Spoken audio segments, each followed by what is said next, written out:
What's up, Hoosiers fans? My name's Greene, reporting live from just near the Sample Gates this time. And today we're going to be previewing the Idaho Vandals versus Indiana Hoosiers football game.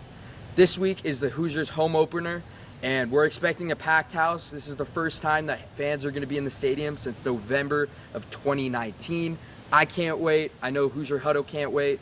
A lot of the coaches and fans can't wait. So let's get right into it.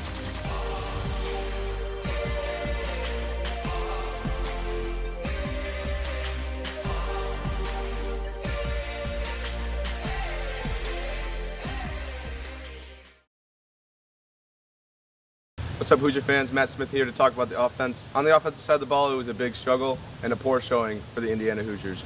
Quarterback Michael Penix made his return from his torn ACL from November and threw 3 interceptions. 2 of those interceptions resulted in a pick 6, and 1 of those interceptions resulted in Iowa driving down the field and kicking a field goal.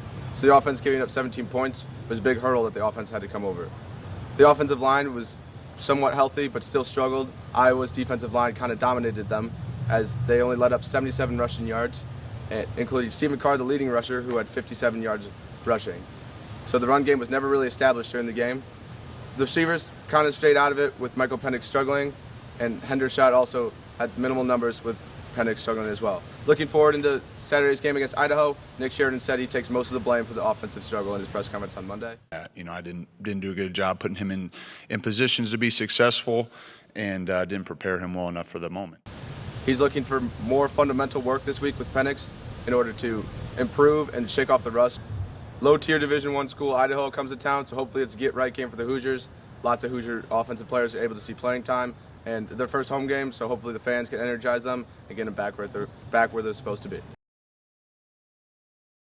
Hi Hoosiers fans, this is Evan Orris. Last week, the Hoosiers defense struggled early as first-team All-Big Ten running back Tyler Goodson broke free for a 56-yard score at the beginning of the game.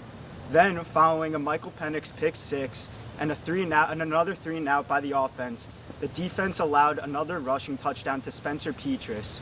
However, afterwards, the defense kind of tightened up.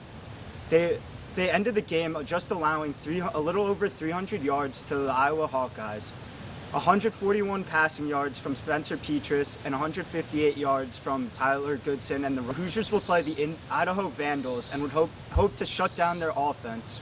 They might be without starting safety Devon Matthews, however. Matthews injured himself in the second quarter of the game and was kept out for the rest of the game. They did keep him, but he's been released, and so be able to get his mom up there with him, and so they're on their way back actually this morning, and so got a lot of good news from that. So it's just an upper body injury. In replace of Matthews, the Hoosiers went to Josh Sanguetti. Sanguetti ended up playing most of the time and even had a fumble recovery. Key matchup for the Hoosiers defense against the Idaho offense will be the secondary. After last week's game, Charlton Warren, the defensive coordinator, talked about the defense needing more havoc stats.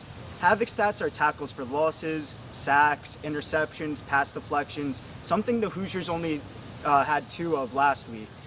They need to get more of those.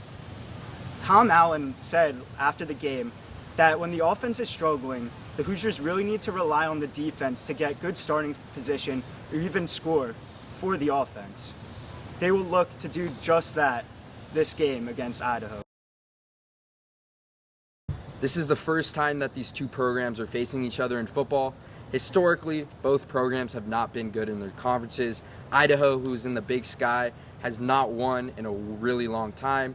Their first bowl game, they were able to qualify in 2009. And then Indiana, on the other hand, they've ramped up and have caused a lot of attention of late. But historically, they've been one of the worst programs in the Big Ten. All right, Hoosier fans, like we've been talking about, Saturday is our home opener. Let's pack the rock, let's make some noise, and let's cheer on the Hoosiers. And make sure that you check out Hoosier Huddle on Instagram, Twitter, Facebook, and YouTube for all things Hoosier football. Like we said last week, go Hoosiers.